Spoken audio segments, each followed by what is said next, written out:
Saya sering dicurhati sama ustadz-ustadz, guru-guru itu. Katanya gini, didik anak zaman sekarang itu jauh lebih sulit daripada didik anak zaman dulu. Kalau dulu itu ada pepatah, guru kencing berdiri, murid kencing berlari.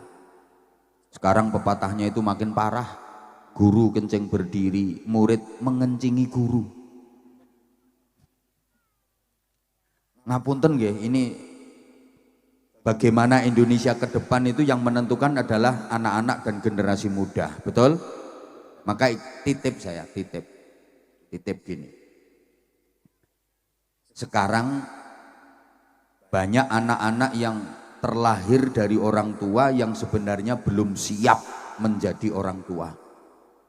Saya ulang. Ini kalau nggak diulang-ulang mesti nggak paham. Soalnya warga gini cantik-cantik, cuma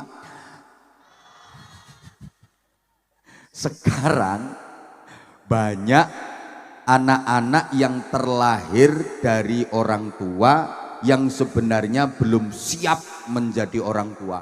Artinya belum siap mendidik anak, belum siap membimbing anak, tapi wis podo kendel-kendel mana.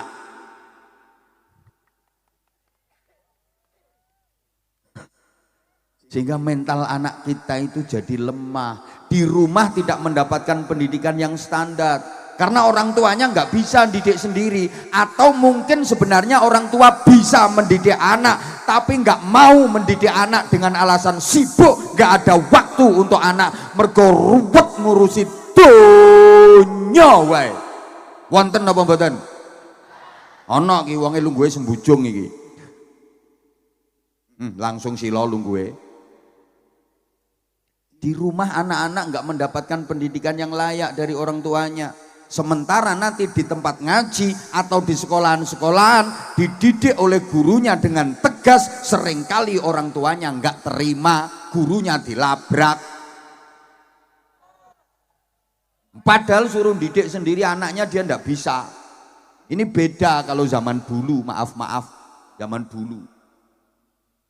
Ada anak di sekolahan kok nakal, terus sama gurunya dipukul pakai penggaris. Dulu kan ada penggaris dari kayu itu toh, plang, bilang sama bapak lapor, bapak aku dipukul pak guru di sekolahan. Nangis. Orang tua zaman dulu membela anaknya apa membela gurunya? Bela guru, dia nyari pukul yang lebih besar. Ayo gelek gepuk sing luwih gede kok, bali sekolahan pora, bali sekolah pora. Ora balik sekolahan tak gepuki ning omah. Iya bapak, ya nangis balik ke sekolahan. Orang tuanya nyusul, nemuin gurunya untuk matur suwun. Terima kasih Pak Guru, anak saya jenengan didik dengan tegas. Memang anak saya nakal. Itu orang tua zaman dulu. Ya karena dididik seperti itu, nyatanya sekarang anaknya bisa jadi kapolsek. Nah ini dulu sering dipukuli pakai penggaris sama gurunya. Betul Dan?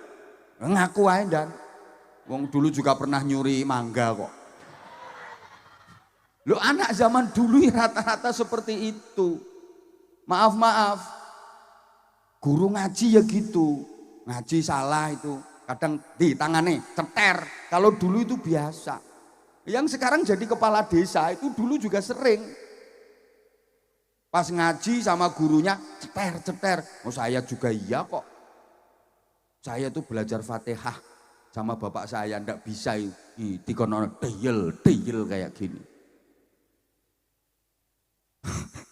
Ya artinya pukulan itu tidak melukai, bikin jera, tujuannya mendidik, tegas bikin jera. Kalau pukulan yang melukai diambil dari segi manapun tetap salah itu. Jangan salah menafsirkan ceramah saya loh ya. Nanti dianggap saya ngajak guru untuk mukuli muridnya. Halo? Dengerin secara utuh, jangan dipotong-potong kalau ada orang ceramah. Nah sekarang misal ada anak itu nakal di sekolahan, gurunya lagi ngajar di depan, bu guru nulis di papan tulis itu loh. Lah anak itu maju terus roke gurune dileboni. Wis nakale pol-polan. Nah, dipukul pakai penggaris, ceter, nangis, pulang. Bapak, aku dipukul guru di sekolah. Bapak zaman sekarang membela gurunya apa membela anaknya?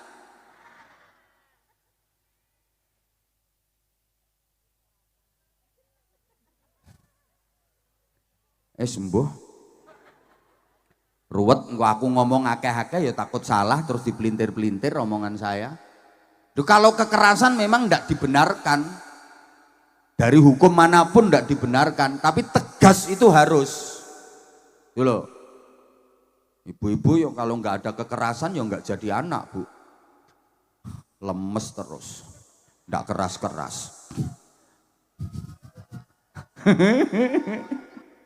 Ya Allah, ya Allah. Allahumma sholli ala Muhammad. Ya, maaf ya, bukan kekerasan apalagi kekejaman itu ndak boleh, tapi tegas dan disiplin itu harus. Nah, kalau nggak tegas, nggak disiplin, ini yang menyebabkan hilangnya etika, hilangnya adab. Allahumma sholli ala Muhammad. Soalnya gini, anakan uang itu ndak sama dengan anakan kewan. Kok gereng-gereng soalnya ini. Duh, cukup ndak ini waktunya ya.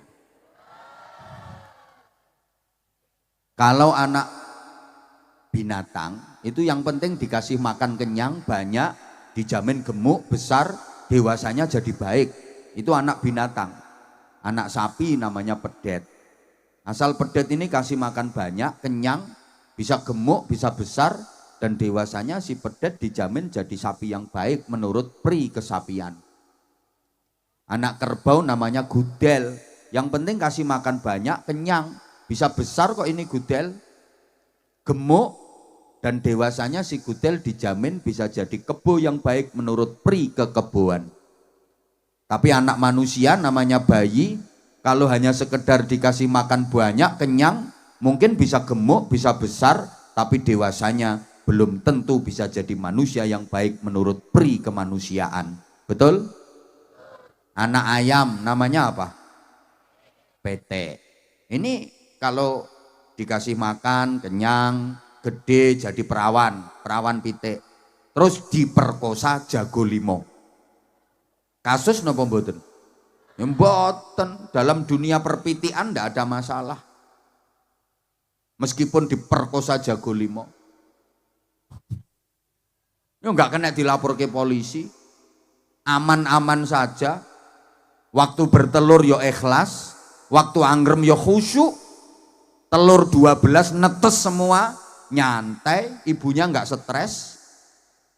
Biasa anaknya dididik sampai anaknya besar. Anaknya besar, anaknya yang betina jadi babon hebat, anaknya yang jantan jadi jago, gagah tanpa merepotkan neneknya. Makanya ndak ada nenek ayam momong cucu, itu ndak ada.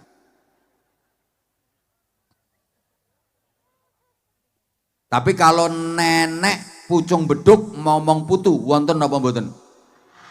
Berarti wong jurung wong di jurung beduk karo ayam lebih hebat mana?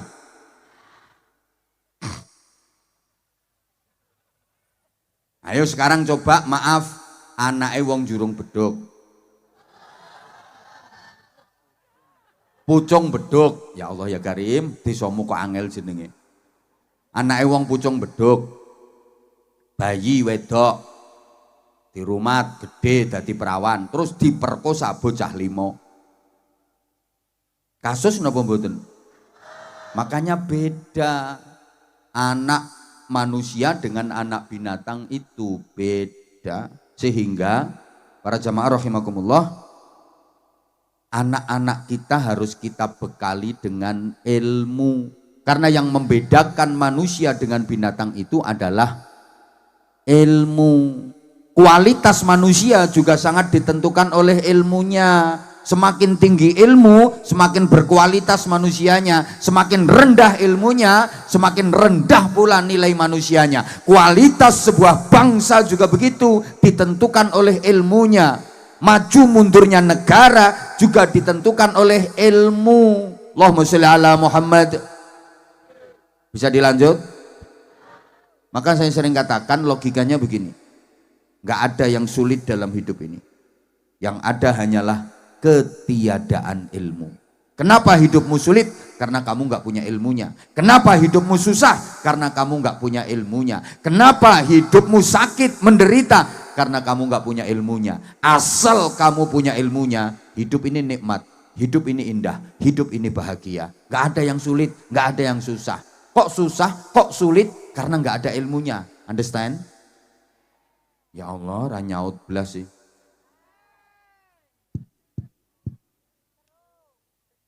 Bapak Ibu para jamaah, yang membedakan manusia dari binatang itu sekali lagi ilmu.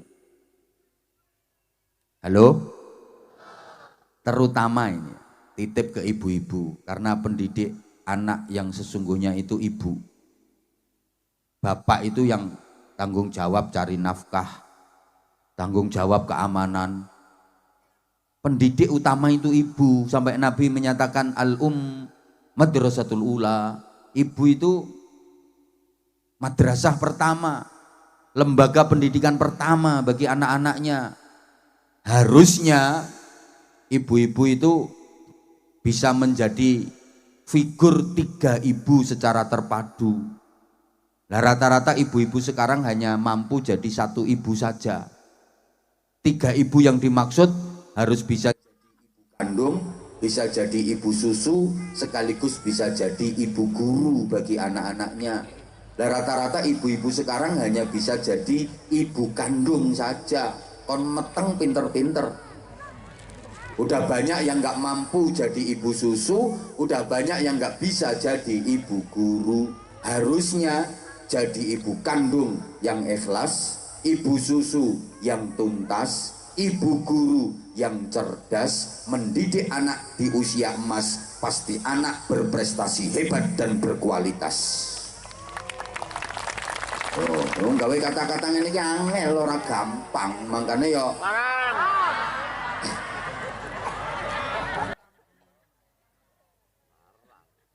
Rasulullah juga punya 3 ibu terpisah dan semuanya manusia. Ada ibu kandung, ada ibu susu, ada ibu guru. Ibu kandungnya Sayyidah Aminah, ibu susunya Halimatus Sa'diyah, ibu gurunya Ummu Aiman, nama aslinya Barokah binti Sa'labah. Lah anak-anaknya Pucung Beduk, anaknya warga Pucung Beduk Purwanegara sekarang, ibunya juga 3, juga terpisah, tapi yang 2 bukan manusia. Ibu kandungnya Siti, ibu susunya sapi, ibu gurunya wifi. Ya betul wong anakmu yang ngono kuwi. Maka titip bapak-bapak, ibu-ibu, bekali anak-anak kita setidaknya dengan 3 ilmu. Berapa, Bu? 1, ilmu syar'i atau ilmu dini. Ini ilmu agami. 2, ilmu profesi. 3, ilmu kreasi. Ilmu dini didapat melalui ngaji. Terus ngajinya yang runtut. Jangan sampai anak ndak ngaji. Anak sekarang itu baru lulus SDMI, kadang-kadang udah nggak mau ngaji. Ada apa enggak? Ya itu yang bikin anak susah jadi baik. Terus ilmu profesi didapat melalui sekolah setinggi-tingginya. Mulai paling bawah pos PAUD, PAUD playgroup, TK, RA, SD, MI, MTS, MA, saterusé sampai perguruan tinggi. Terus bapaknya SMA, ibunya aliyah, anak harus sarjana. Ngoten nggih? Bapaknya TNI AD, Tani Angkatan Doran, anak jadi Angkatan Darat. Bapaknya guru TPQ, anak jadi kiai. Cita-cita seperti itu. Terus, nah ilmu kreasi didapat melalui proses kehidupan. Gini, ilmu agami mengantarkan manusia jadi takwa. Ilmu profesi mendidik manusia jadi cerdas. Ilmu kreasi menjadikan manusia terampil. Jadi anakmu nanti takwa, cerdas, terampil. Ilmu agami menghidupkan hati, ilmu profesi menghidupkan otak, ilmu kreasi menghidupkan otot. Ilmu agami mensensitifkan hati sehingga jadi ahli zikir. Ilmu profesi mencerdaskan otak sehingga jadi ahli fikir. Ilmu kreasi memproduktifkan otot sehingga jadi ahli ikhtiar. Anakmu sensitif, kreatif, produktif, ngerti, pinter, turyo prigel, atine tertib, uteke lantip, tangane ya urip. Moralitas, kreativitas sekaligus kriminalitas bisa dihadapi. Ahli zikir, ahli fikir, ahli ikhtiar. Sregep zikir, pinter mikir, gelem malir, gelem nyopir, nek duwe musuh wani melintir. Wangel lho nggih kata-kata ngene iki ora gampang. Kalau sudah ahli zikir, punya ilmu agami, anakmu bisa bekerja pakai hati, namanya kerja ikhlas. Kalau sudah ahli fikir, anakmu bisa bekerja pakai otak, namanya kerja cerdas. Kalau sudah ahli ikhtiar, anakmu bisa bekerja pakai otot, namanya kerja keras. Kerja pakai otot, kerja keras. Kerja pakai otak, kerja cerdas. Kerja pakai hati, kerja ikhlas. Kalau hanya kerja keras, hasilnya cuma pas. Tapi kalau mau kerja cerdas, hasilnya lebih luas. Apalagi disempurnakan dengan kerja ikhlas, hasilnya tak terbatas. Kata-kata ini ki angel. Ayo coba sekarang. Orang itu kalau mengandalkan kerja pakai otot namanya kerja keras. Hasilnya ya cuma pas. Tidak jauh dengan maaf binatang. Kuda, sapi itu kerjanya pakai otot, kerja keras. Sapi dikerakal di sawah, kuda narik bendi. Ya hasilnya ya pas, sehari dapatnya ya segitu-gitu aja. Manusia kok kerjanya hanya pakai otot, kerja keras. Ya maaf, hasilnya ya cuma pas segitu. Ya tanpa bermaksud merendahkan. Lihat aja orang yang hanya mengandalkan kerja pakai otot, hanya mengandalkan kerja keras, paling-paling hasilnya sehari ya segitu-gitu aja. Maaf sekali lagi tidak bermaksud merendahkan. Coba kalau mau kerja pakai otak, kerja cerdas, kerja profesi, hasilnya pasti lebih luas. Contoh, dokter. Itu kan kerja profesi. Kerjaannya apa? Nyubles. Ya, bandingkan dengan yang kerja pakai otot, tukang ngebor sumur. Apa Pak? Udah nggih habis ini, habis ini. Orang-orang itu nggak dengerin aku, merhatiin jenengan. Dari tadi, insya Allah habis ini. Halo?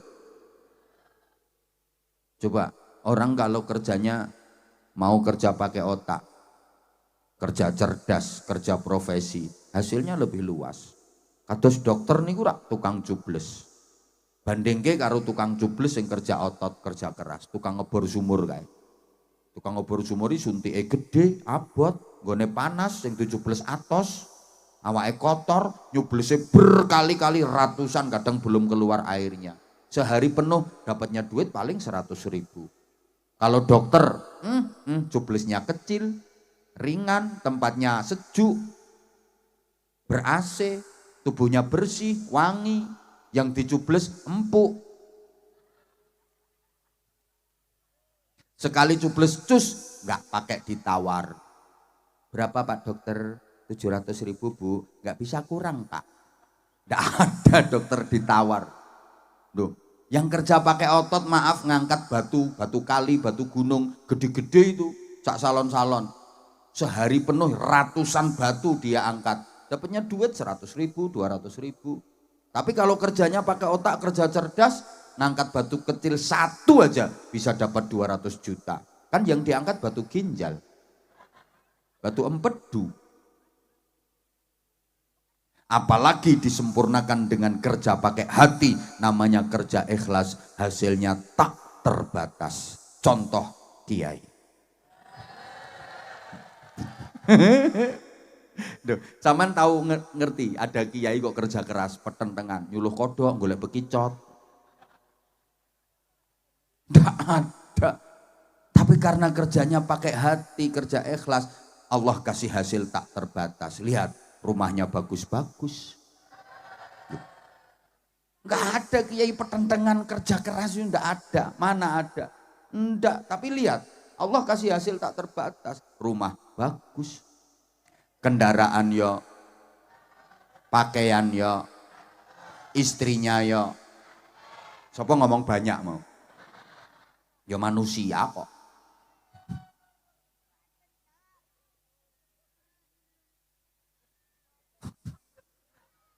Iya toh, hidupnya dimuliakan, gitu loh. Maka bekali anak-anak panjenengan dengan 3 hal ini. Dan jangan eman untuk mengeluarkan biaya pendidikannya anak, gitu loh ibu-ibu terutama. Anak ngaji di TPQ 1 bulan sehari 10.000, nunggak sampai 6 bulan. Ada orangnya sekarang lagi kipas-kipas. Gelang digedhekke, kalung digedhekke. Gelangnya gede, sahriyaya anak nunggak 6 bulan. Wonten apa mboten? Wonten, itu orangnya yang teriak-teriak itu loh. Ya Allah. Nah, termasuk anak nakal harus ditolak. Di antara jenis penolaknya ya sedekah. As-shadaqatu tadfa'ul bala. Sedekah itu nolak bala. Anak nakal juga termasuk bala yang harus ditolak. Karenanya niatkan tolak bala. Ini ada permintaan dari panitia untuk Departemen Pengemisan, penggalangan infak kegiatan sosial. Ikhlas Bu nggih. Niatkan tolak bala. Insya Allah bala pribadi, bala keluarga, termasuk anak-anak, tertolak semua, jauh semuanya. Nggih. Balak dunia akhirat, sedekah itu bisa menolak balak dunia akhirat. Monggo panitia untuk menjalankan tugasnya, kemudian grup sholawat mohon dengan hormat mengiringi lantunan-lantunan sholawat selama panitia penggalangan dana menjalankan tugasnya. Bapak Ibu siapkan infak terbaik, kesempatan tidak datang 2 kali, jangan sia-siakan. Saya yakin panjenengan semuanya bawa duit kok. Insya Allah yang mau ikut berinfak Allah akan kasih ganti yang jauh lebih banyak, lebih berkah. Yang bawa duit tapi kok ndak ngisi, ndak tahu nanti dapat sesuatu. Halo? Siap nggih? Monggo, ayo monggo. Allahumma sholli ala Muhammad. Allahumma sholli alaihi. Sallu ala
kanca-kanca panitia matur suwun, para jamaah infake panjenengan mugi-mugi dados jariah.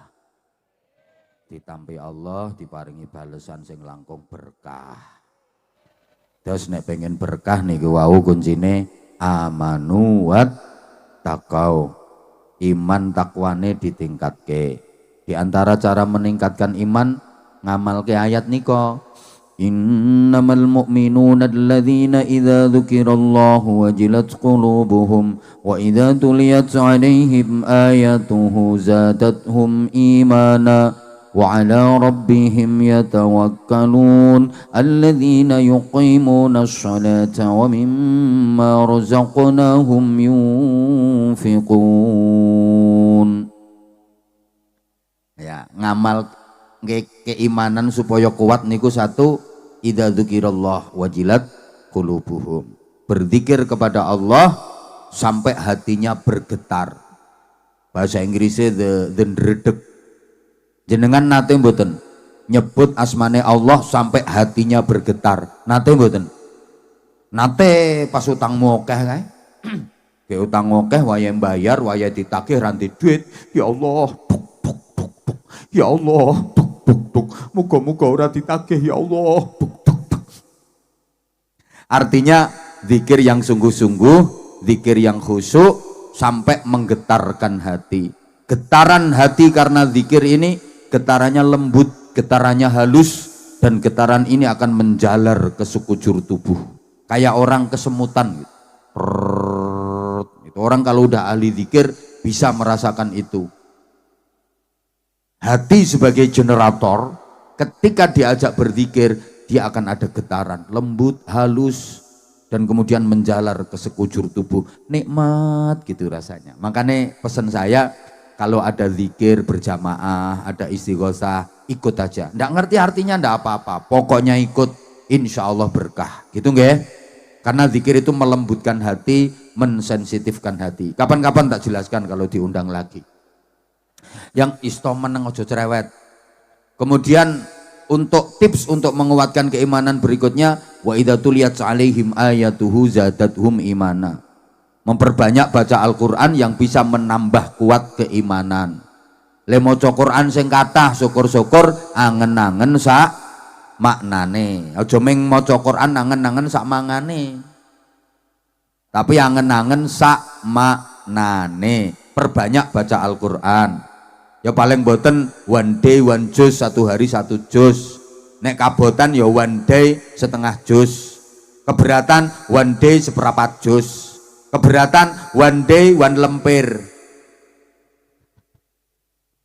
Mosok saya keberatan.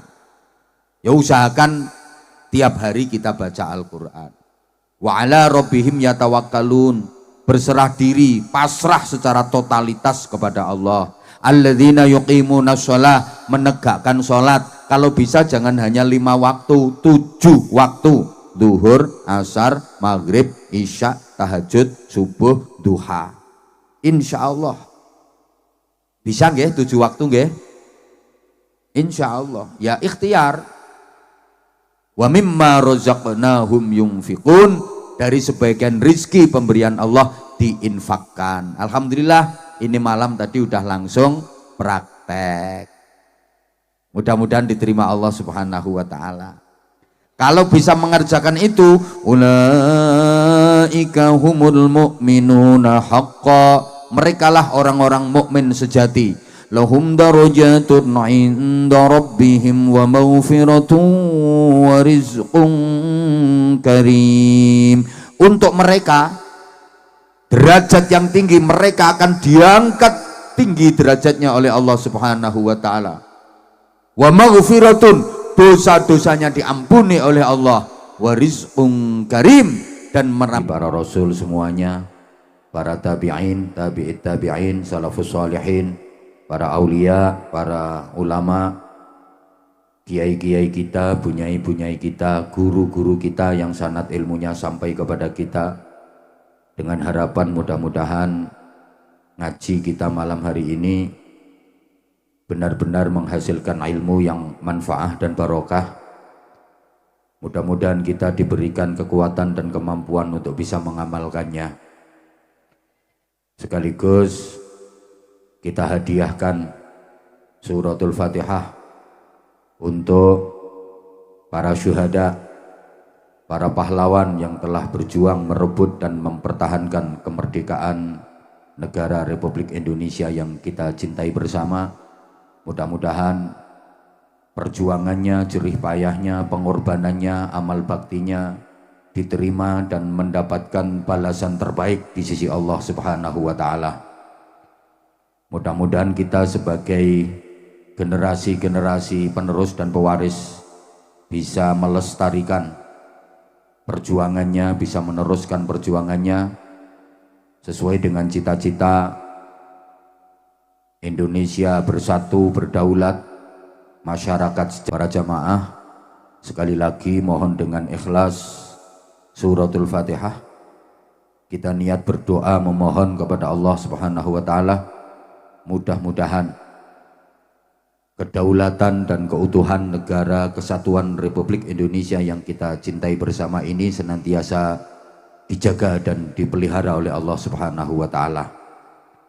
Mudah-mudahan apa yang menjadi hajat-hajat baik dunia akhirat kita diijabahi oleh Allah. Mudah-mudahan yang lagi sakit atau mungkin ada keluarganya yang sedang sakit segera diberikan kesembuhan. Yang lagi susah, sedih, gelisah semoga segera diberikan kebahagiaan. Yang lagi keberatan semoga segera diringankan. Yang lagi kesulitan semoga segera dimudahkan. Yang lagi ruwet, seret, macet semoga segera dilancarkan. Yang lagi ribut, padu, gegeran, tukaran semoga segera dirukunkan. Yang lagi punya hutang semoga segera dilunaskan. Mudah-mudahan Islamnya dimantapkan, imannya dikuatkan, akhlaknya dimuliakan, takwanya disempurnakan, ibadahnya diistiqomahkan. Ketika waktunya tiba menghadap Allah, semuanya dikaruniai husnul khatimah. Semuanya selamat, mulia, bahagia dunia akhirat. Al-Fatihah. A'udzubillahi minasyaitonirrajim. Bismillahirrahmanirrahim. Alhamdulillahi rabbil alamin. Ar-Rahmanir-Rahim. Maliki yaumiddin. Iyyaka na'budu wa iyyaka nasta'in. Ihdinas siratal mustaqim. Shiratal ladzina an'amta 'alaihim ghairil maghdubi 'alaihim waladdallin. Rabbighfirli wa liwalidayya wa lil mu'minina amin ya rabbal alamin. Bapak Ibu, adik-adik dan seluruh jamaah yang saya cintai, saya hormati rahimakumullah. Tidak ada yang lebih afdol untuk kita haturkan dan kita ungkapkan dalam rangka hormat peringatan 80 tahun kemerdekaan Republik Indonesia kecuali syukur kepada Allah Subhanahu wa Ta'ala dengan syukur yang benar, dengan syukur yang dalam, dengan syukur yang sungguh-sungguh, karena kemerdekaan yang didapat bangsa Indonesia ini adalah anugerah dari Allah Subhanahu wa Ta'ala, nikmat dari Allah Subhanahu wa Ta'ala. Allah berjanji, la in syakartum la azidannakum. Nikmat apapun kalau disyukuri maka oleh Allah Subhanahu wa Ta'ala nikmat itu akan ditambah, terus ditambah. Makin nikmat, makin membahagiakan, makin jadi kebaikan. Namanya barokah.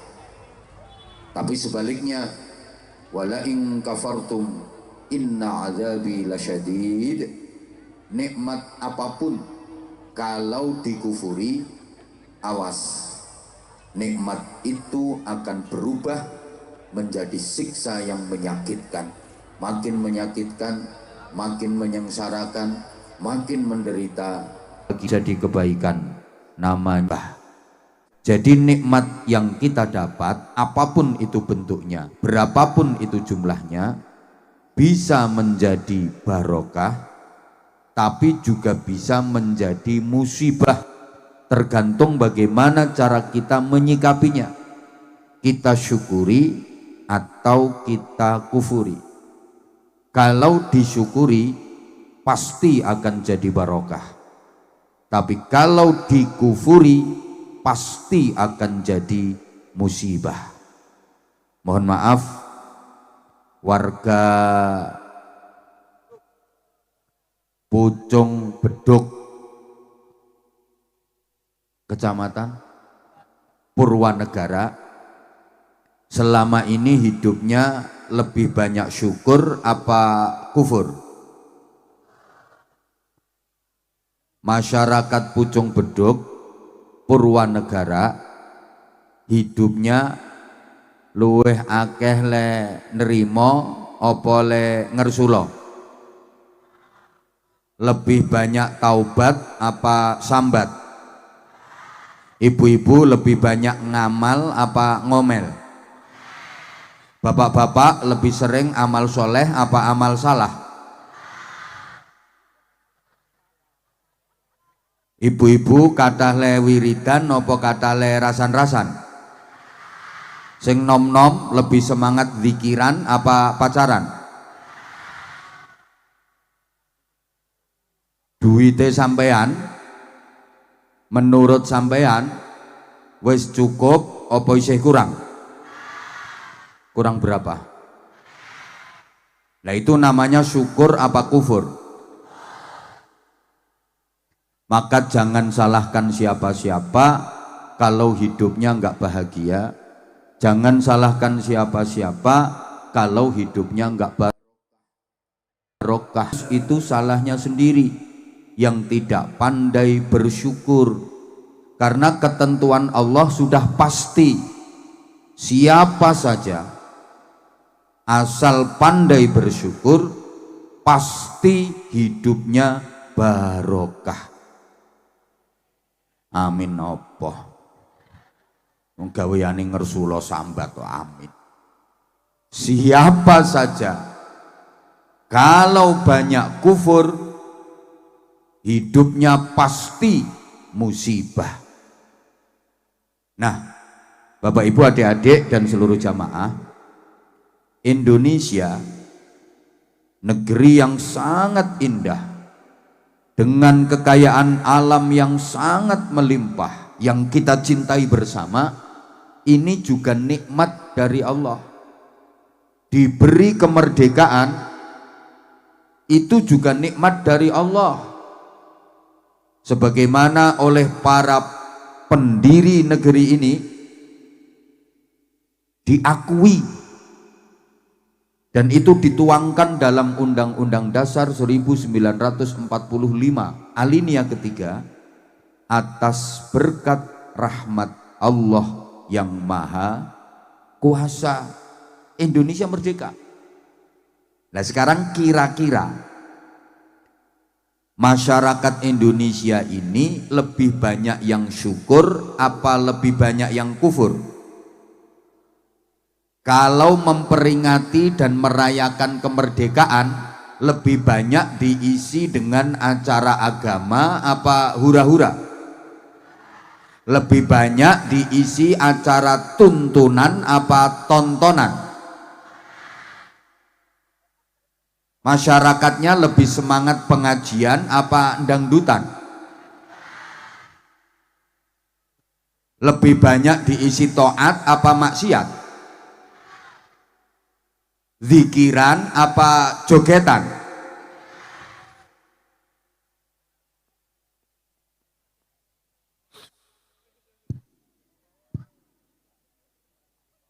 Nuwun sewu.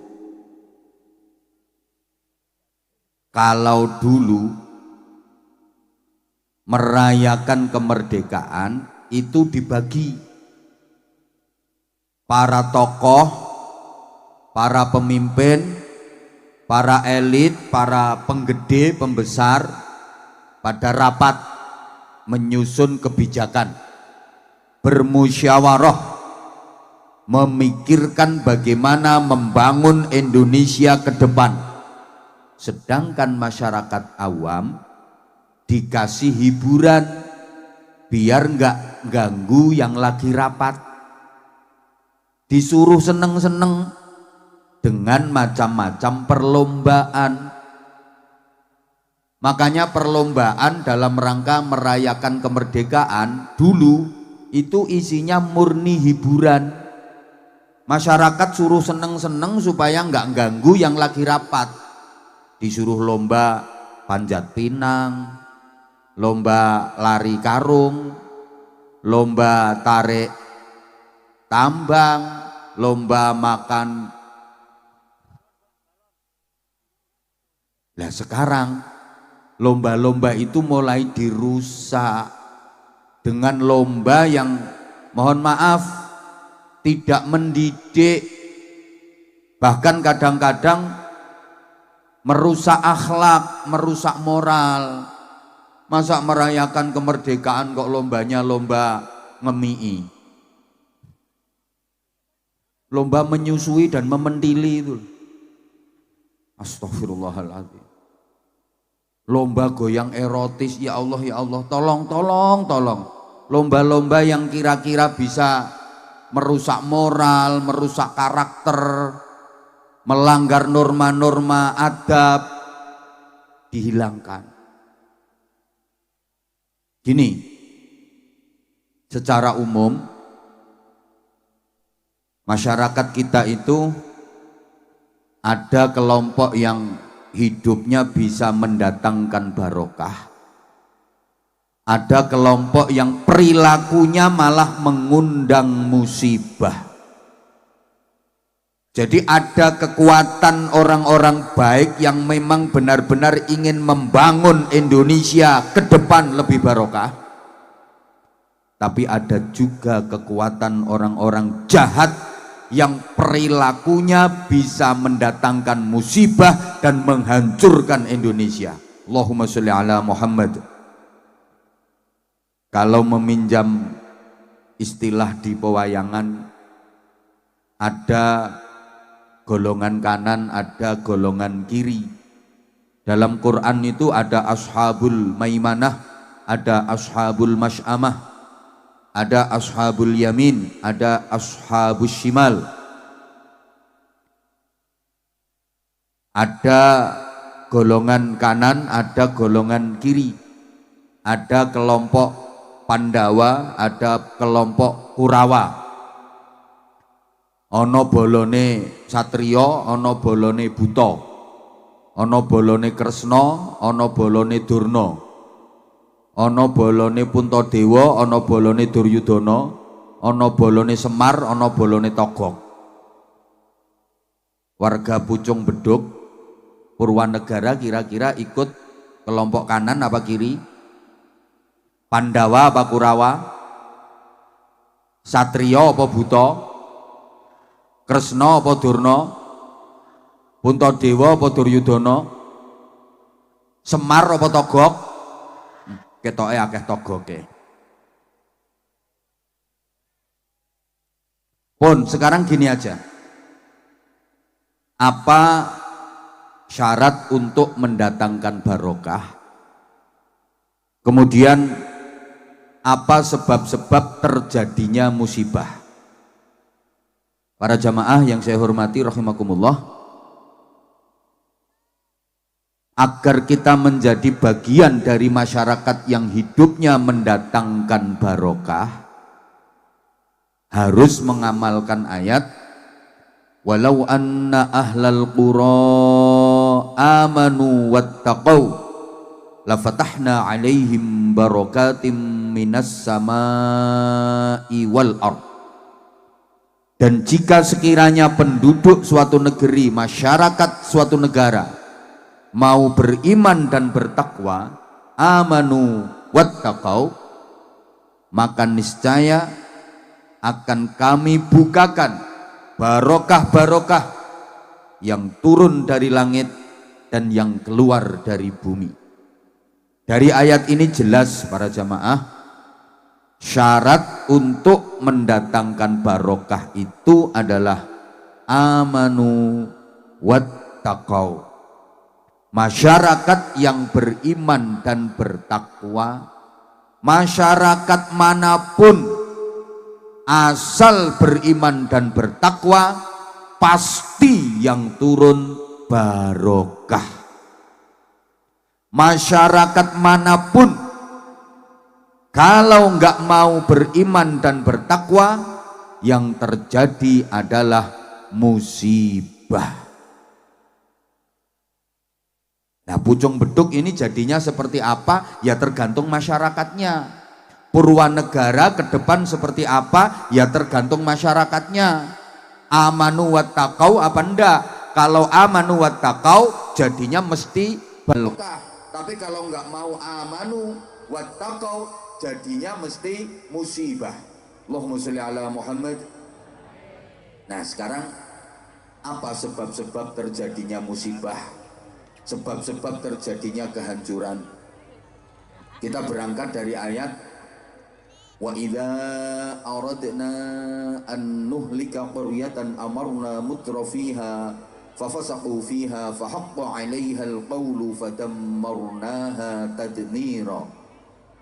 Dan jika kami Allah ingin menghancurkan suatu daerah, suatu negeri, maka kami perintahkan para pembesarnya, para tokohnya, penggedenya, elitnya, bisa pengusahanya, orang-orang kayanya, bisa pemimpin-pemimpinnya, orang-orang yang mempunyai kebijakan, diperintah untuk tunduk patuh kepada aturan Allah, untuk taat, beriman dan bertakwa.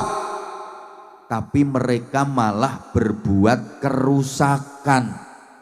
Mereka melakukan pelanggaran dan penyimpangan. Mereka berbuat zalim.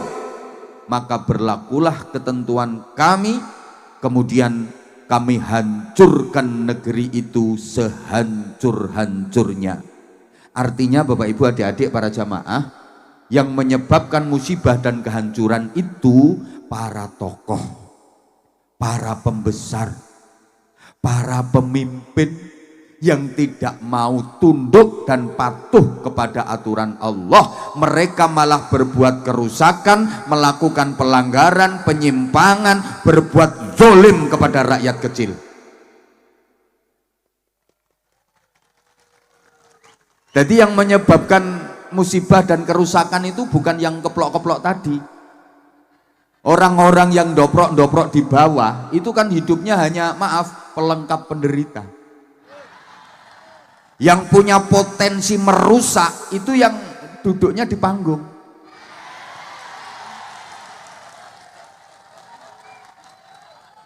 Sama yang di kursi bawah tenda.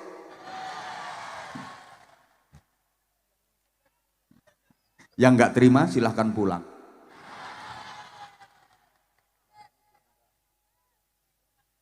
Loh, siapa yang mau bantah wong ini ayat Quran?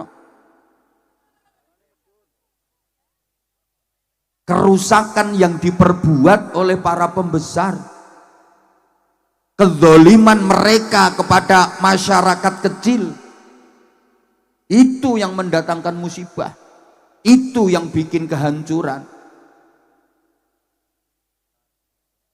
Artinya gini, ke depan Indonesia, negara yang kita cintai ini, ada dua kemungkinan. Mungkin akan menjadi barokah, bertambah baik, tapi mungkin akan hancur sehancur-hancurnya. Saya tidak menakut-nakuti, karena Bapak Ibu, nggak ada jaminan kalau Indonesia ini akan abadi terus ada sampai kiamat. Nggak ada jaminan. Tidak ada ayat Quran yang menjamin kalau negara Indonesia ini akan selalu ada. Nggak ada hadis Nabi yang menjamin kalau negara Indonesia ini akan lestari terus sampai kiamat. Dan dalam sejarah tidak ada di dunia ini negara yang abadi.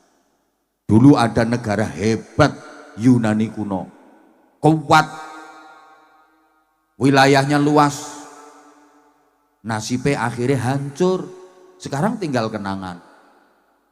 Romawi, negara besar, tentaranya kuat, setiap perang tidak pernah kalah, wilayahnya luas, sekarang hancur, tinggal cerita. Kayaknya kok nggak paham ya diajak bahasan kayak gini. Masyarakat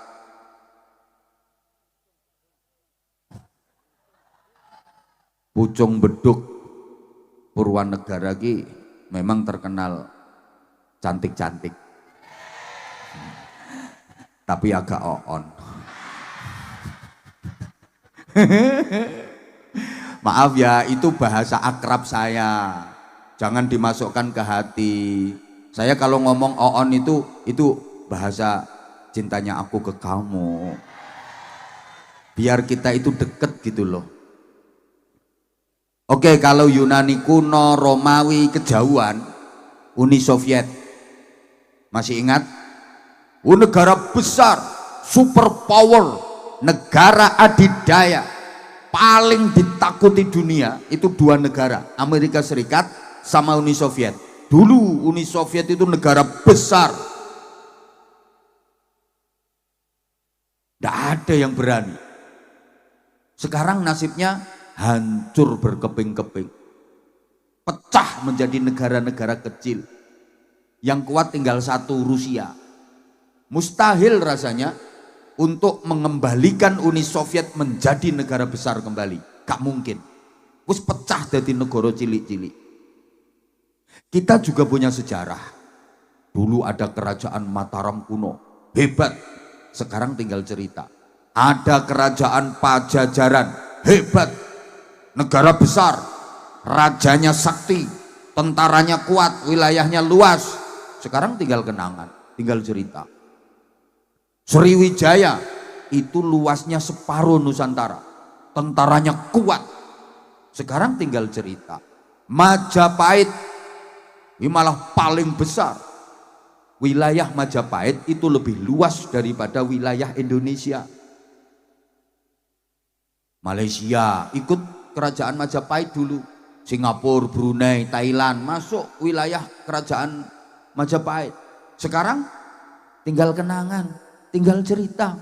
Tidak menutup kemungkinan Indonesia itu nanti nasibnya tinggal cerita. Halo?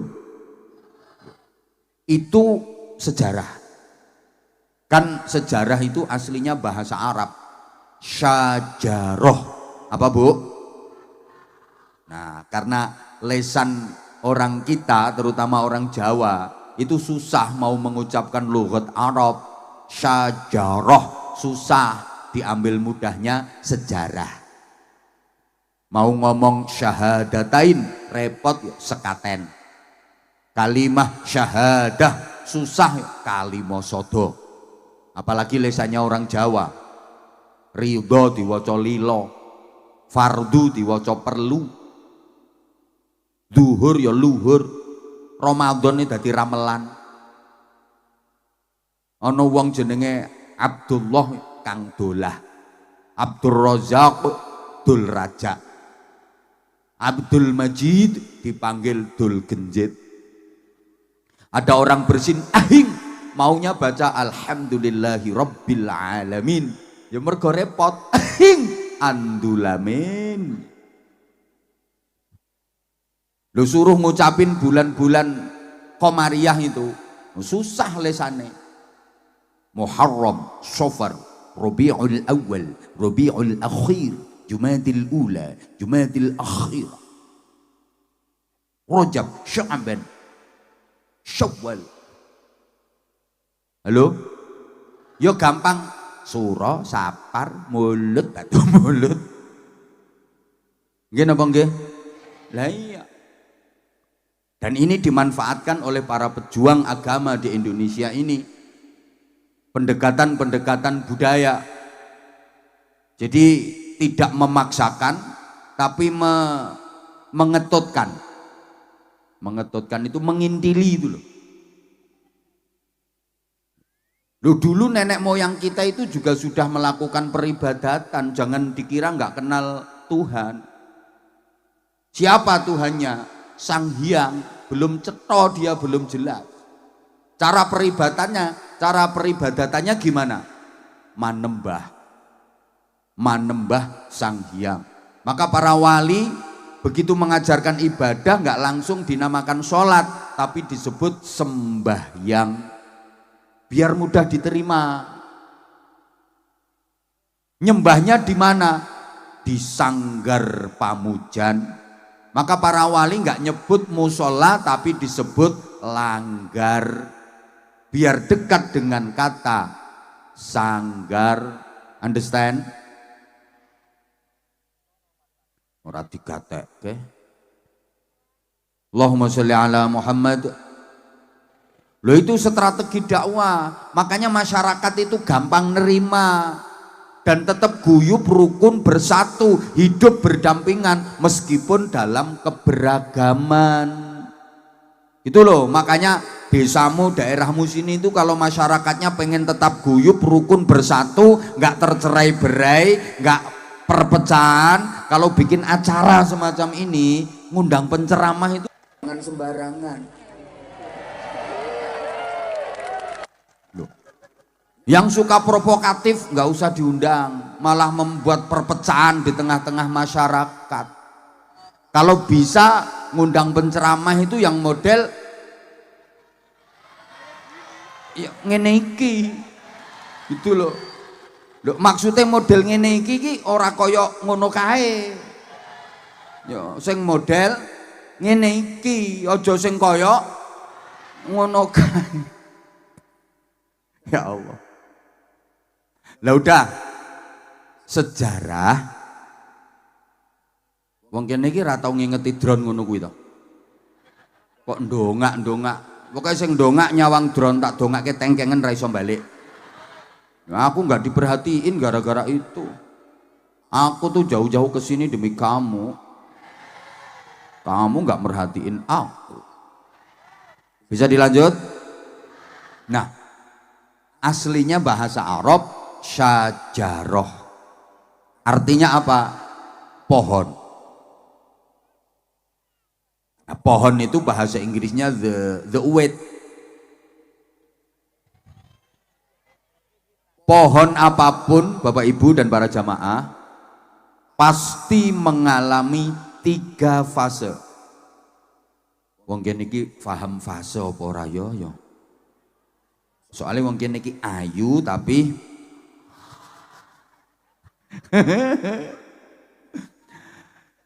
semua pohon pasti mengalami 3 tahap.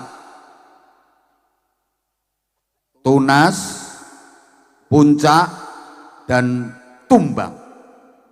Pohon apapun ada fase tunas, ada fase puncak, ada fase tumbang. Tukul, metit, ambruk, bung, pring, tunggak. Kebangkitan, kejayaan, kehancuran. Perintis, penerus, pewaris. Lho, zaman golek penceramah iso nerangke model ngene iki ora gampang. Angel, mulane yo angel. Jadi ada perintis, ada penerus, ada pewaris. Allahumma sholli ala Muhammad. Nah, sekarang Bapak Ibu para jamaah yang ada di masyarakat kita itu kira-kira generasi perintis, penerus, apa pewaris? Halo? Loh, ngene iki diarani oon mo. Yang ada sekarang tinggal pewaris. Loh, sampean nyari perintis sudah nggak ada. Siapa yang merintis Pucung Beduk? Siapa yang merintis Purwanegara? Sudah nggak ada. Penerus hampir punah. Kalaupun ada tersisa sudah sepuh, udah tua banget, disuruh menceritakan sejarahnya Pucung Beduk udah nggak bisa, suruh menceritakan sejarahnya Purwanegara udah nggak bisa, udah sepuh, diajak rapat itu di forum masuk angin terus, dan sering ke kamar mandi, wes beser. Yang ada tinggal pewaris. Nah, pewaris itu kan tinggal nerima. Maaf, Pewaris itu ndak ikut pola, ndak ikut rekoso, ndak ikut pertentangan, ndak ikut apa ya jenenge? Ya pewaris wira, ya mengkari nampa warisan toh.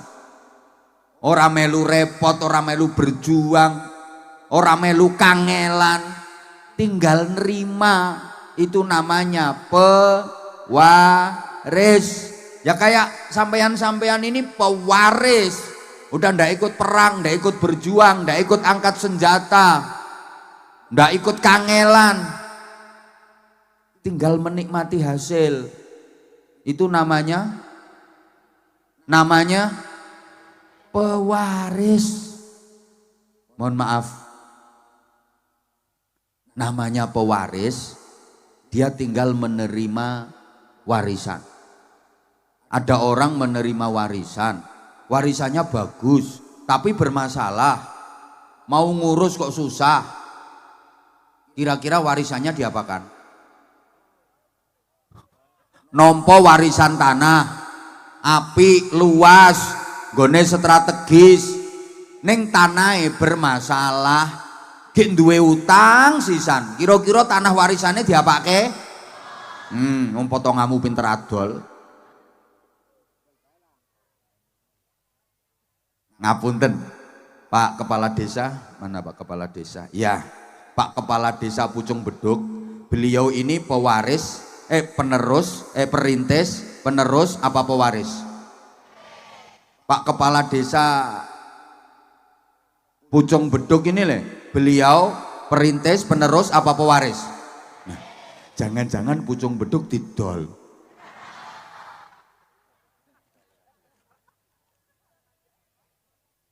Loh sekarang banyak kok orang yang suka adol-adol. Masjid aja sekarang dijual. Nggak pernah dengar ada masjid dijual. Oh yang paling marak itu kalau menjelang pilkada. Menjelang pemilu itu banyak orang jual masjid. Dia mendekati calon terus ngomong, pokoknya semua jamaah masjid sini ikut aku semua. Pokoknya aku pilih siapa, seluruh jamaah pasti ikut aku. Begitu dikasih modal ternyata kalah. Ada nggak yang suka jual masjid? Orangnya datang, manggon ngisor apa ning panggung? Sing ndi wong? Orangnya pakai celana apa sarung? Pakai sarung. Bajunya lengan pendek apa panjang? Pecinya warna putih apa hitam? Orangnya duduk apa berdiri? Yang duduk nggak ada. Halo? Halo?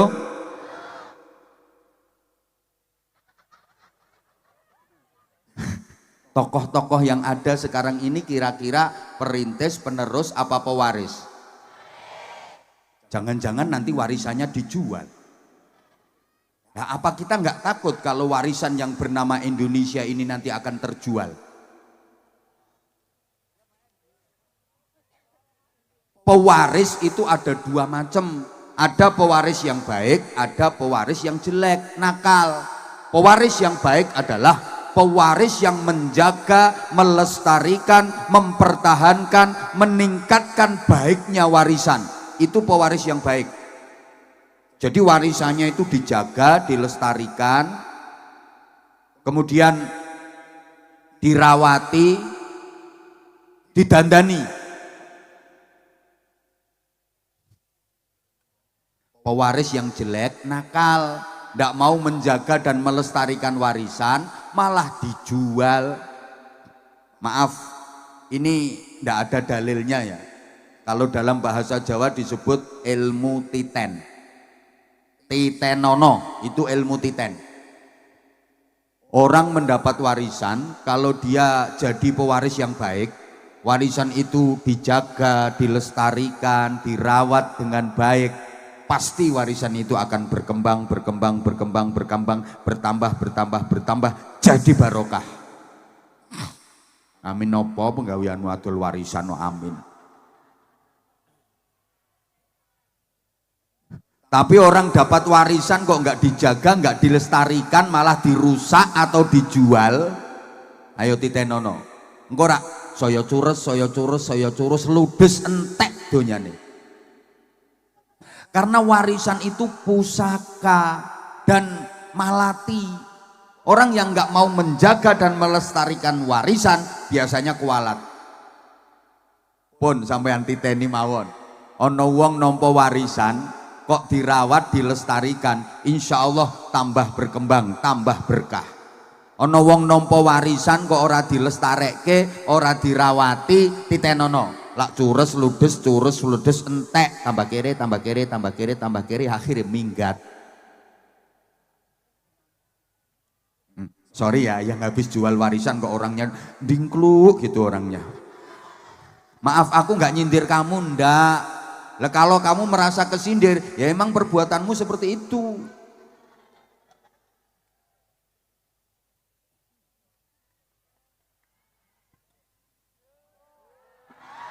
Nah sekarang aku benerin jam gitu loh. Orang nyumbang cerewet. Nah sekarang gini. Ya Allah. Tadi kan yang menyebabkan musibah, kerusakan itu kan para penggede, betul? Nah kita nggak usah nuturi atau nasihati para penggede, nggak mungkin bisa. Percuma kalau sampean mau nasihati beliau-beliau, percuma, nggak mungkin bisa. Nggak mungkin bisa, saya juga nggak bisa. Paling saya bisanya ya ceramah tak sendiri dikit-dikit, mbah kroso mbah ora.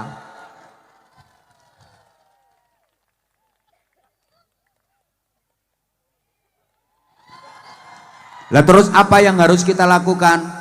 Ayo memperbaiki diri kita masing-masing. Ibda binafsik, mulai dari diri kita masing-masing. Udahlah, kalau kata orang Jawa, ayo metani awake dhewe-dhewe Bu, ora usah metani tanggane. Pancene yo penak metani tanggane iso digaruk-garuk kena sak kor-kore sak lingso-lingsone.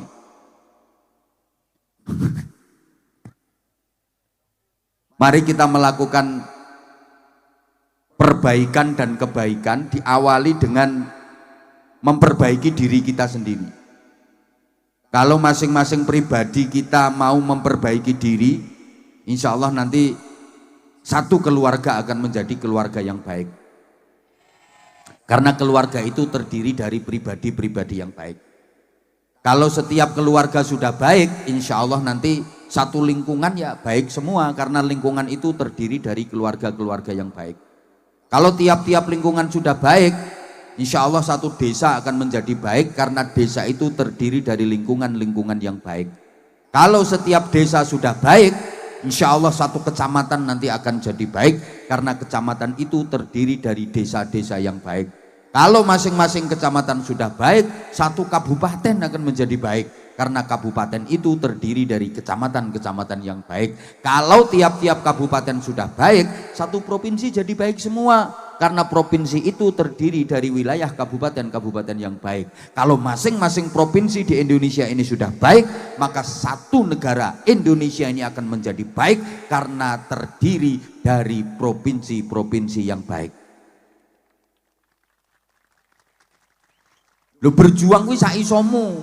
La yukallifullahu nafsan illa wus'aha. Gak usah memaksakan diri. Kalau kira-kira kamu gak mampu, ya gak usah memaksakan diri. Sampai gak usah mikir, Indonesia ini nanti perekonomiannya seperti apa, perpolitikan nanti seperti apa. Malah jeplok utekmu.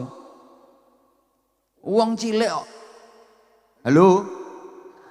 Mampumu apa yang kira-kira manfaat untuk masyarakat, manfaat untuk negeri ini, lakukan, meskipun itu oleh sebagian orang dianggap sebagai hal yang kecil, karena kita nggak tahu kadang-kadang dalam hal yang kecil itu manfaatnya jauh lebih besar daripada hal-hal yang katanya dianggap besar tapi ternyata malah merusak tatanan masyarakat.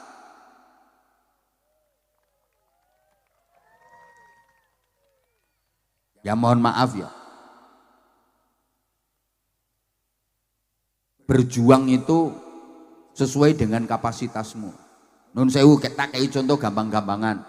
Bapak-bapak kalau sampean bisa ngaji, silahkan jadi kiai, berjuang lewat jalur kiai, silahkan. Ngajar ngaji, bimbing moral masyarakat. Tapi kalau sampean ndak bisa ngaji, tolong jangan jadi kiai. Bingung ke wong. Ndak bisa ngaji, ndak pernah mondok kok jadi kiai. Kayak yang bingung ke wong.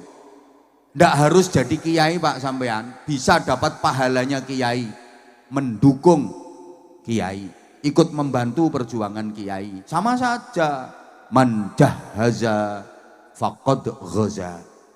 Sapa wonge nyangoni wong budal perang, entuk ganjaran padha karo ganjarane sing budal perang. Sapa wonge nyangoni kiai, sing sorai ra tau nyangoni, lho entuk ganjaran padha karo ganjarane dadi kiai. Ngono Pak Lurah. Jadi, lho, maksudnya ya ikut mendukung perjuangannya, padha wae. Gitu loh. Mas-mas, kalau suaramu bagus, silahkan jadi vokal sholawat. Kalau suaramu bagus, gitu loh. Lah nek suaramu jelek, ya jangan jadi vokal. Tugasmu ngeplaki rebana. Suara jelek kok jadi vokal, ngerusak kuping. Halo? Yang suaranya bagus silahkan adzan. Suaranya enggak bagus ya jangan adzan, makruh. Orang suara jelek kok adzan itu hukumnya makruh, karena apa? Ganggu lingkungan. Wong adzan itu manggil, ngundang orang agar semangat untuk sholat berjamaah, mosok manggil kok Allahu Akbar, Allahu Akbar. Manggil model apa? Manggil yang semangat. Allahu Akbar, Allahu Akbar. Lah, contoh. Ora penak ya ora laris lambemu. Ngono kuwi kok ya. Lah kalau sampean punya keahlian di bidang organisasi, ya silahkan berjuang lewat organisasi. Jadi kepala, jadi wakil, jadi sekretaris, jadi bendahara, jadi anggota. Ya anggota ya penting, jangan kok semua pengen jadi kepala. Aku mau ikut asal jadi kepala. Semua minta jadi kepala. Aku mau lek didadekke sikil-sikilan. Lho dipikir sikil itu ora penting ngono apa piye? Ana kepala ora ana sikile apa ya iso mlaku? Ngono lho, kepala tok gek gemblimbung nang dhuwure meja. Medeni wong. Sikil yo penting. Makanya kalau mau rukun semuanya jadi penting. Ndak ada yang ndak penting. Ini yang hadir di sini semuanya orang-orang penting. Bukan hanya yang di panggung yang penting. Bukan hanya yang duduk di kursi di bawah tenda itu yang penting. Yang doprok-doprok di bawah ini semua orang-orang penting.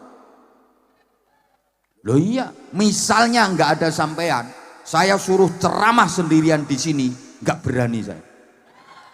Orang wong kok saudara-saudara, mari kita beriman dan bertakwa kepada Allah Subhanahu wa taala. Saudara-saudara, edan aku. Aku waras ora sido edan mergo ana sampean. Mulane sampean semua ki orang penting, gitu loh.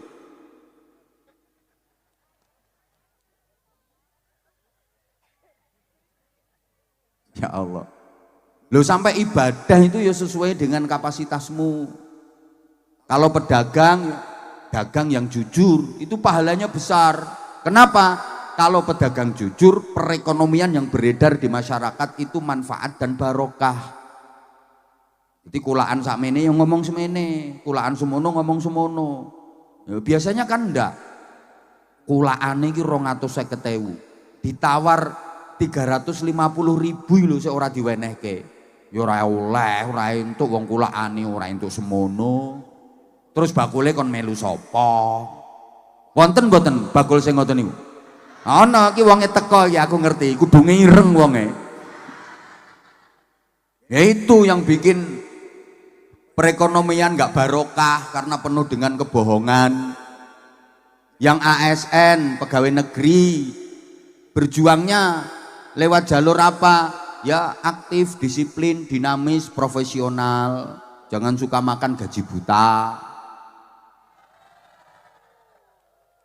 Ono guru ki nakalan. Pokoknya masuk ngisi absen, terus masuk kelas, muridnya kasih tugas, terus ndekne ra gelem mulang. Apa ngono ku yo nakalan jenenge. Nah, misalnya ini yang jadi TNI berjuangnya ya di pertahanan, kedaulatan negara, keutuhan NKRI. Yang jadi polisi ya Kamtipmas. Seperti Pak Kapolsek. Bagaimana wilayah hukum Kecamatan Purwanegara ini kondusif, aman, terkendali. Di situ Pak Kapolsek nggak harus tahajud tiap malam, nggak harus puasa tiap hari. Nanti Pak Kapolsek puasa tiap hari, seluruh anggotanya diinstruksikan untuk puasa tiap hari. Lemes kabeh, malah kacau. Ada orang lapor, Pak sepeda motorku hilang Pak, urusono dewi aku lemes. Ini puasanya Kapolsek malah nggak diterima, gitu loh. Lah yang kaya ya berjuangnya lewat hartanya itu, gunakan. Paham pora gitu omongin ngene iki. Nah, yang kiai ustadz yo ngajar ngaji, dakwah seperti ini, zikir, ya Rahman ya Rahim, ya Rahman ya Rahim. Ya Sami'u ya Basir, ya Sami'u ya Basir, ya Sami'u ya Basir, ya Sami'u ya Basir, ya Sami'u ya Basir. Nanti lama-lama ya dana, ya dana, ya dana, ya dana, ya dana, ya dana, ya dana. Membangun masjid kehabisan besi, semen, ya dana, ya dana, ya dana. Udah digentor dikir ya dana dana nggak turun-turun, ganti ya nasib, ya nasib, ya nasib, ya nasib. Nah kalau hutangmu banyak ya kerja keras biar dapat duit, bisa bayar hutang. Hutang banyak nggak mau kerja, ke masjid terus setiap saat. Lunas nggak hutangnya? Ya lunas kalau tiap hari nyuri kotak amal. Wah,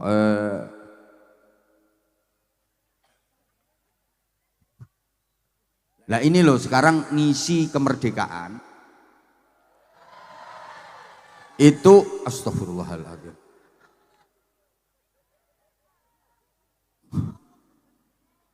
Simpel mawon. Dan gene lagu Indonesia Raya itu ora ono apa ya? Lagu Indonesia tanah airku, tanah tumpah darahku. Terus stop. Niki le, ini kok di sanalah aku berdiri, itu kamu berdiri di mana? Kan Indonesia tanah airku, tanah tumpah darahku, harusnya disinilah di Indonesia aku berdiri. Kalau Indonesia pengen berdiri di bawah kaki sendiri, katanya gitu. Kok di sanalah?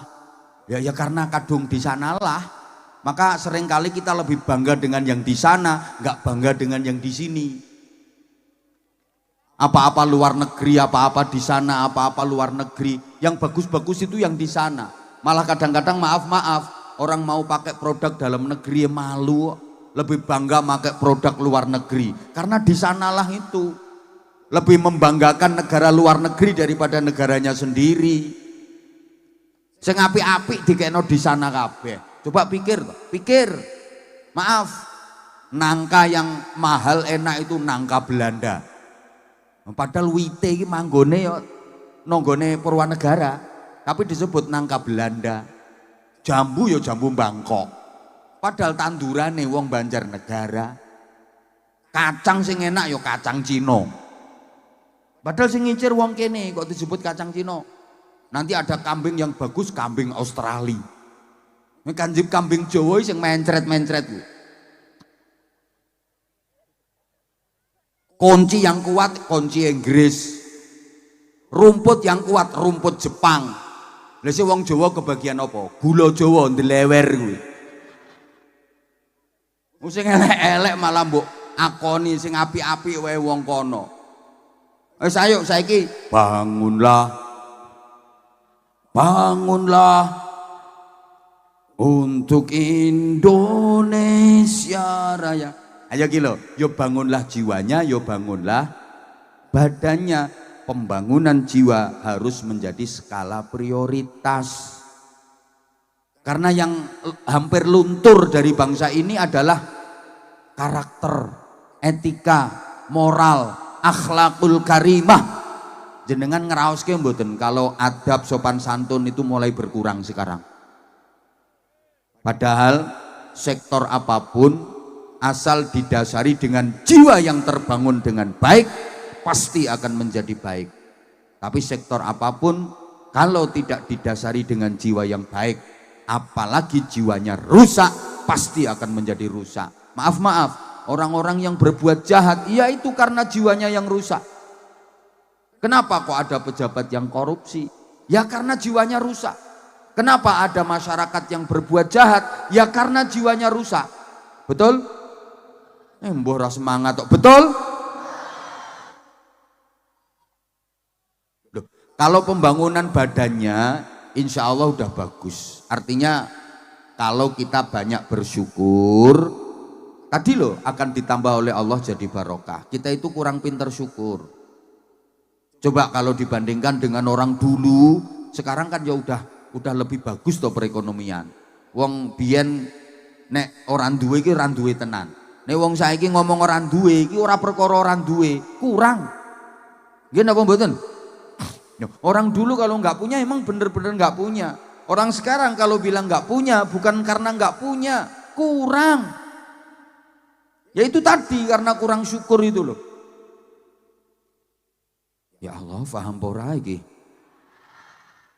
Dulu orang susah makan emang iya. Emang iya. Sekarang bukan, udah nggak ada lah orang yang susah makan itu, nggak ada. Orang dulu itu bisa makan nasi putih, beras, sama daging itu kalau nggak hari-hari bagus, selamatan, nggak keturutan, no. Mau makan dadar aja nunggu kalau ada telur kopior. Makan buah aja nunggu sisanya codot. Orang dulu. Sekarang lo sampean mau makan menu model apa aja bisa kok. Betul? Dulu banyak orang sakit karena kurang makan. Maka kalau periksa ke dokter sama dokternya dibilangin makan yang banyak, makanan itu obat. Dikasih makan banyak, sembuh. Wong penyakitnya mergo kaliren. Lah sekarang banyak orang sakit karena kebanyakan makan. Penyakitnya orang sekarang itu rata-rata penyakitnya orang kebanyakan makan. Enak. Betul? Penyakitnya wong saiki penyakitnya wong kokean mangan. Enak. Makanya kalau periksa ke dokter kan jangan makan ini, pantangannya nggak boleh makan ini. Kakean panganan. Yang pengajiannya karo mangan, lha kae wong kae, lha kae. Ndak kene petentengan kok kono. Muga keselak. Orang dulu kalau nggak punya pakaian emang nggak bisa beli. Pakaiannya jelek, tambalan. Kalau nggak lebaran nggak bisa beli baju baru orang dulu. Betul? Lah sekarang sampean mau beli baju ya sesuka sampean, yang model kayak apa, motif kayak apa, harga berapa.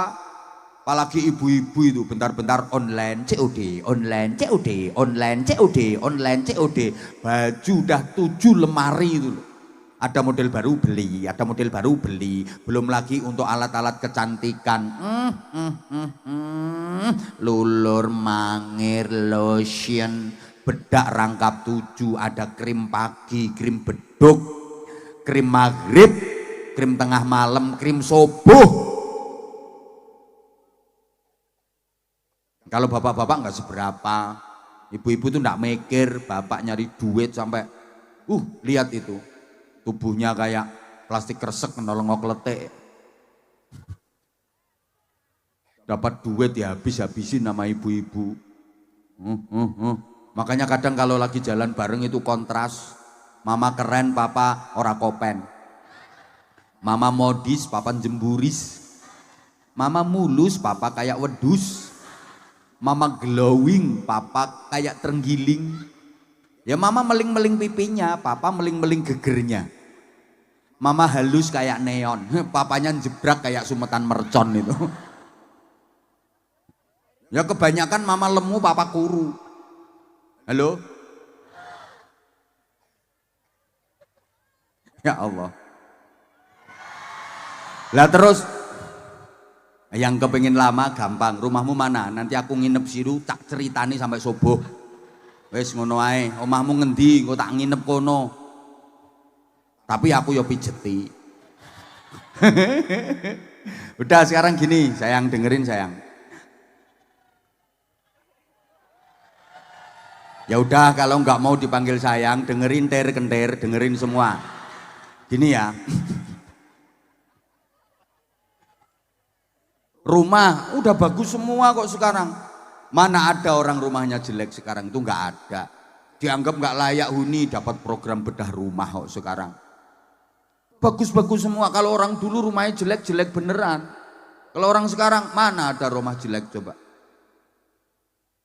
Rumahmu itu udah bagus Bapak Ibu. Cuma kadang sampean ngerasa rumahnya jelek, itu hanya perasaan sampean aja. Kebetulan ada tetangga bangun rumah lebih bagus daripada rumahmu. Maka rumahmu jadi kelihatan jelek. Rumahmu itu cuma salah posisi. Kalau pengen kelihatan bagus, gotong rumahmu. Jejerke omah sing luwih elek engko rak ketok apik omahmu.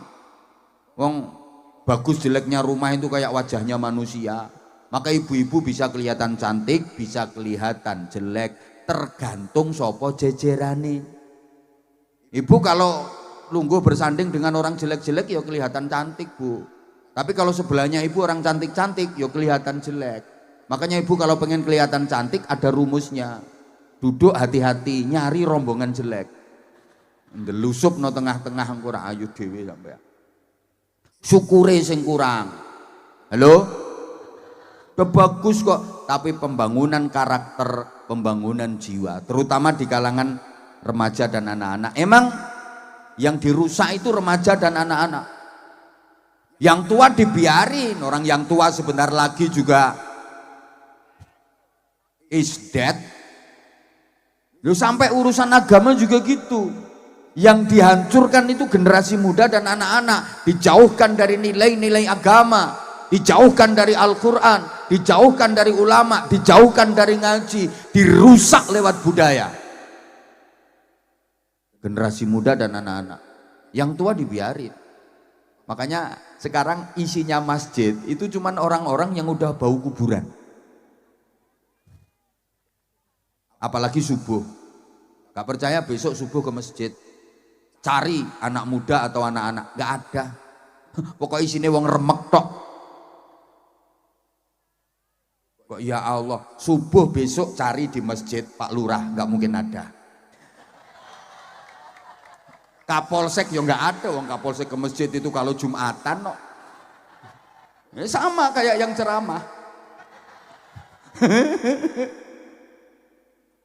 Halo. Ya Allah, kadang-kadang kita prihatin. Ya Allah, masjid itu besar, tapi jamaahnya sepi. Satu soft aja itu ndak penuh. Akhirnya masjidnya lobok. Padahal apa nek lobok itu ora penak. Penak sing ngepres-ngepres. Allahumma sholli ala Muhammad.